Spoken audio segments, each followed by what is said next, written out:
ojikwezuenu Umuoji obodo dike ekene m unu. Afa m bụ Silas Onyima, the President General Umuoji Improvement Union of Nigeria. Achọrọ m ka nyetụ obere adreesị to ụmụnne anyị ndị Umuoji ndị nọkarị na social media,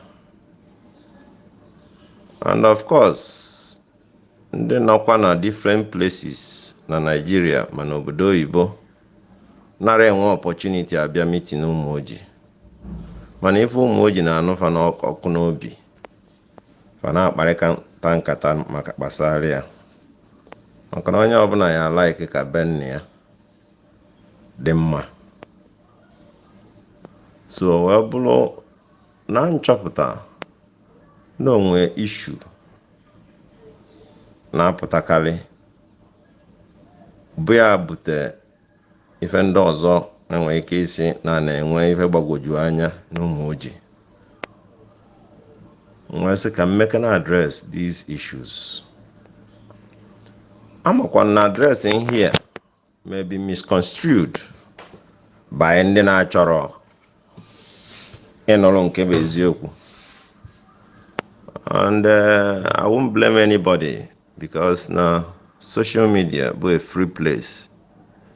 Ebe onye ọbụla nwe opportunity to air his view, whether correct or incorrect. Mana ọ dịkwa mkpa na mputu records straight, at least for ndị chọọ ịnụ eziokwu and ndị chọọ ịma what the records state and even history nwe ikwu. O doo m anya na issue a nchọ discuss bụ issue nọ na court already, ihe gbasara what happened n'ife anyị mee n'ife gbasara Igwe. But ọ dịkwa very important na onye ọbụla nweta this address malụ really what happened. It has nothing to do with the decisions being taken in the court. Actually, it will help to enhance whatever decision the court will take, because eventually you never have the records of what really happened. About Obasakari, if I enjoy Kubo, if I got through until the moment Abanyana court. When we came into office on January 13, 2020, at that moment, I lose the Igwe Umuoji, but His Highness Cyril Nwanne Enweze. And the President General no gafo, if I may, both Dr. Victor Anyebunam, ebugo the process of select a new Igwe Mbafo Orapusi. Ababekwa Falia, and he was right to have started the process because no even constitution. So young we select the Bugo committee, the Sinzana of the quarters, the village say make of the quarter, he produce the Igwe Budi Merchant. We will recall na Eziora produce Bugo, if it or produce Ovolo the third quarter of the merchant, after which Ovolo Akala. So the President General could not complete this process. Wepwa, I want where better. So by better say, the first issue I went on board the boat, Kakwagodie.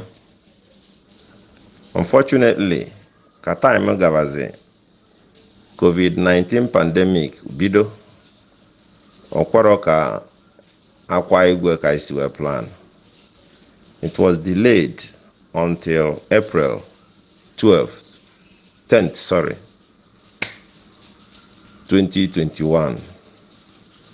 mgbe anyị nwere ike ịkwa igwe akwa ya ọ gara ọfụma mana anyị finishira. There are some provisions of the constitution require and I get a follow up immediately to produce a new igwe.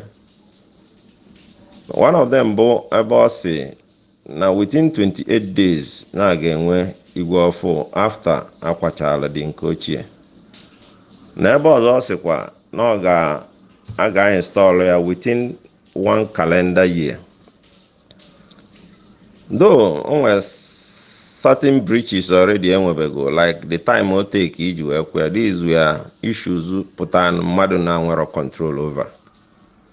So nke 28 days too we knew it was difficult because mmadụ enwekwu control over it. But however, we needed to do certain things to ensure na a breach of the constitution.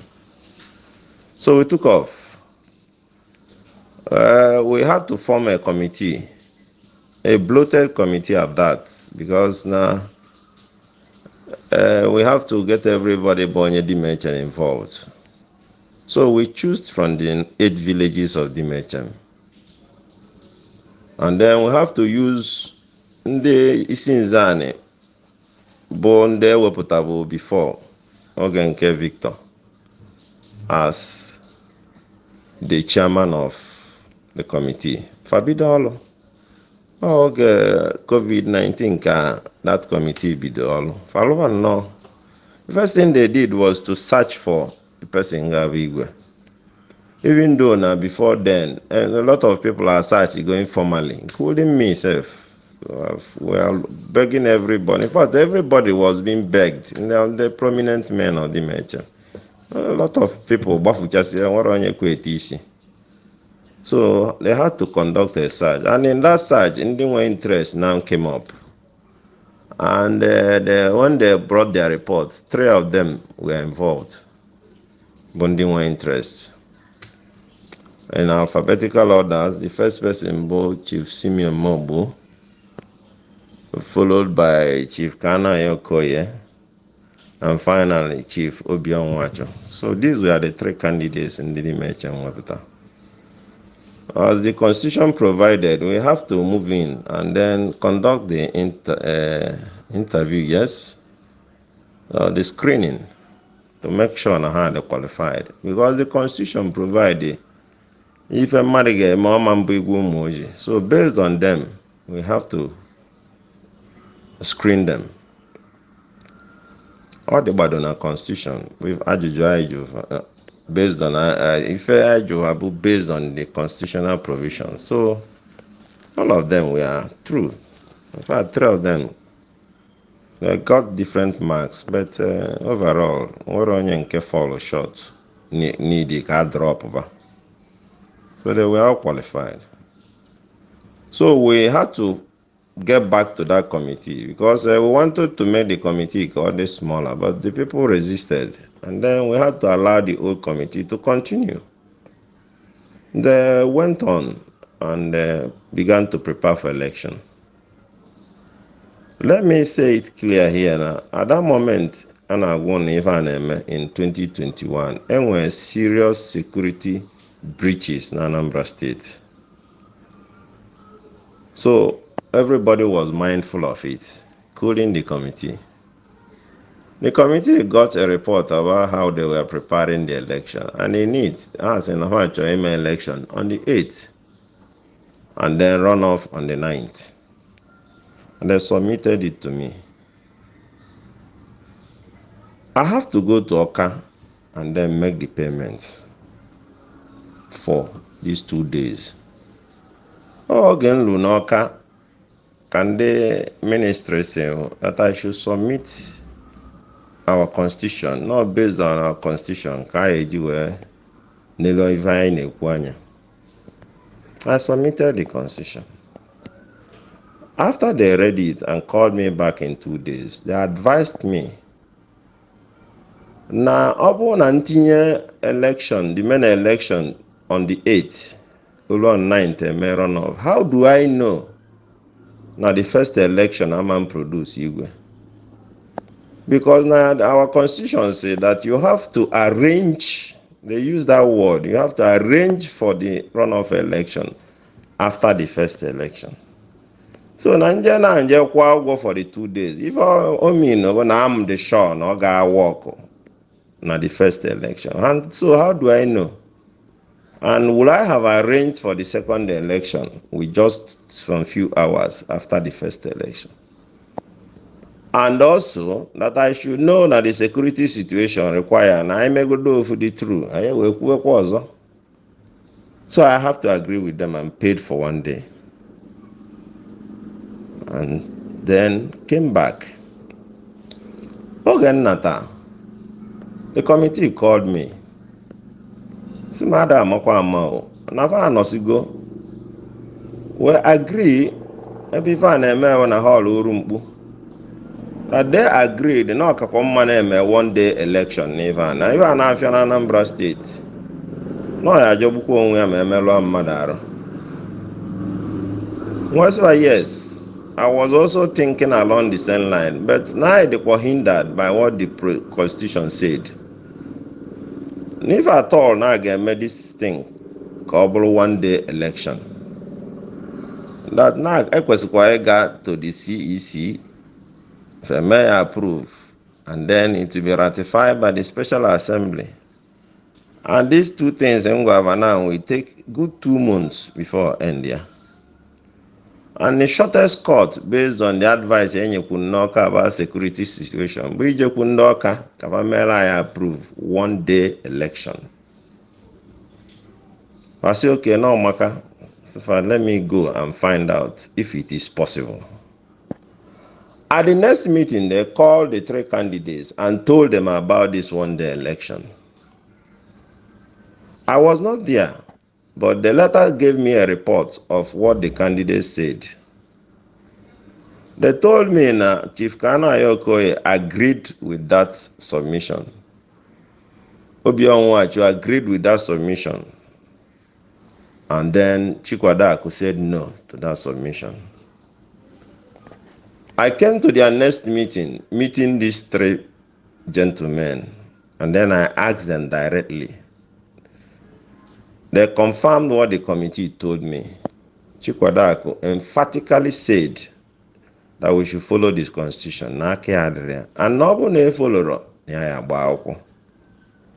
I remember Nancy, well, but then now you have no ketan. If I na bambo ya bu kai megodi ife a ka ọ gafee na security situation is very bad.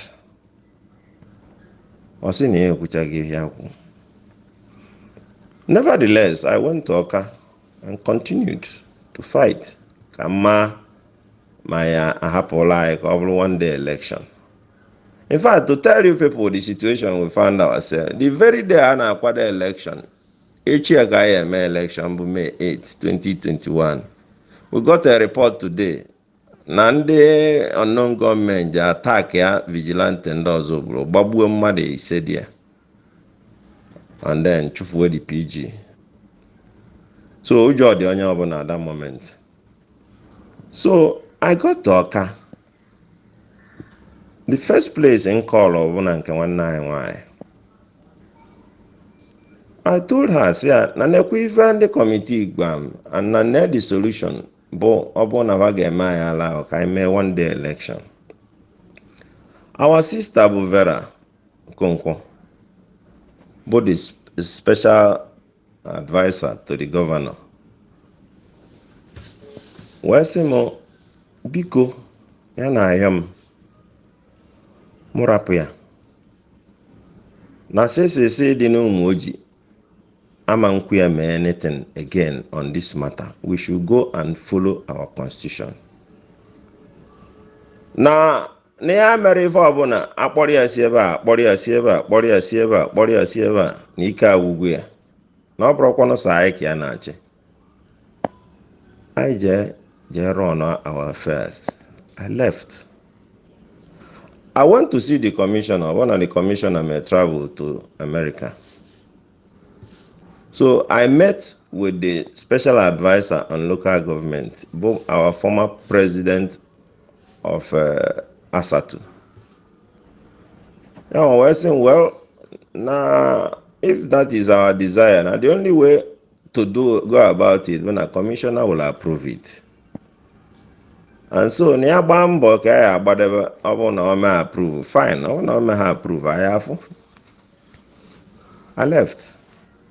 And I began to call him after that. Unfortunately, commissioner didn't approve that.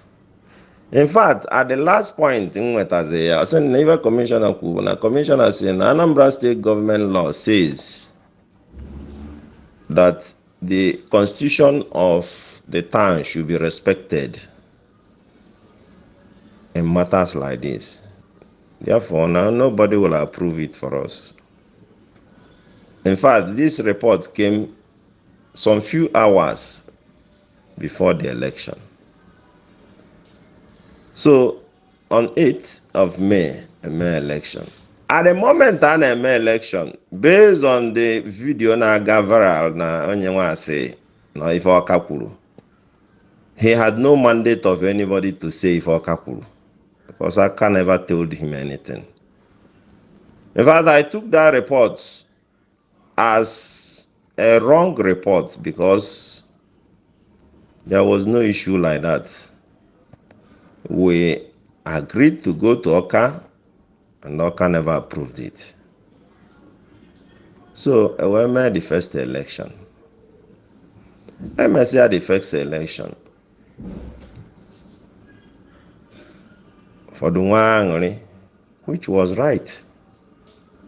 Because now the first two candidates was in the first place because they have qualified for the next process. So naturally, the argument began to come in. Then went second election. Yes, and that is true. Our constitution provided. And so I have to write a report to Oka. Why did I write a report? Because one of the candidates sent me a petition saying will have been qualified based on the days the constitution provided, which is that 28 days. And good luck to him. Now that election here Adaba na 28 days. Any other one Adaba na 28 days. So it was a big issue. I wanted us to go to CEC and discuss the matter. So many people began to raise issues. And then Oka got about it and called me and required that I should send them a full report of what I have done in her election Umuoji. I did. I sent the report to the commissioner. The commissioner, after reading reports, directed me to go and conduct a runoff election. Now that report in there have nothing to do with breaching the constitution. And that was a directive. I published that directive in our WhatsApp forum. And so on 8th June, we have to go for runoff election. And then the result came out from the committee. I never declare results. It is not my duty to do that. It is the duty of the committee to do that. The next process was ratification. Unfortunately, one story led to another that we couldn't ratify before the matter entered the court. Moving forward, we have to wait for the court because now I am on a rule of law. I want a court to finish it. We'll do the ratification and continue the process and round up. Let me also make it very clear here. Now, the ratification of who will become the Igwe of Umuoji is not a voting process. The reason na vote somebody fail na ratify. The constitution never told me again what to do after that failure. We have been doing ratification in Umuoji, and everybody by now should know what ratification means. If anybody will be disqualified from the process, the Constitution stated at the point the person should be disqualified, at that point of screening. So as it is now, this is where we are. Onye ọbụla na-eme mkpọtụ about anything the contrary to even call today is just seeking for problem no Umuoji, and we will not allow it. We are seriously engaged in the development of Umuoji, and we are not playing about it. In the process of doing that, if anybody is wronged, we appeal to that person. Ya ghọta anyị na anyị bụ mmadụ. Anyị abụrụ Chukwu. We are bound to make mistake here and there. And so, the person should understand. Onye ji Umuoji na-egwu politics because ebago election year, you want to come in. Ọ niile anya fụ na ego na-abata n'Umuoji ka ị bịa maburu iwe egwuwe politics na-akpọrị mmadụ. Well, that's up to you. But I want to tell you, and ụmụnne niile ndị Umuoji, na aka Chukwu dịkwa n'Umuoji kịta. Ife a na-eme kịta eji enwe ụdị development a eme n'ọkwa before. And so Umuoji must move forward. Ihe gbasara Igwe enweghị any reason to create problem for us, because o nwere ike bụrụ design of God ka o si otu aga ka o wee produce onye ọ chọrọ produce. I don't know. But what I know bụ na aka Chukwu dị n'Umuoji, and that is the way it is. I have to stop so far, and thank you all for keeping the light burning. Umuoji is moving. Onye sị na Umuoji ara aga bụ onye ilo Umuoji. Ọ bụrụ na ị mara na ọ na-aga, ịgbada nkwọ na ịgbada akala eti, ịpụ anyị were anya gụfụ. The end result of everything bụ, what do you have on ground? Ọ bụrụ na the generation of today afro na the Umuoji is moving forward, it's so a pity, because the generation of tomorrow will have seen what we did and they will be happy about it. Daalụ na ụmụnne m. God bless us.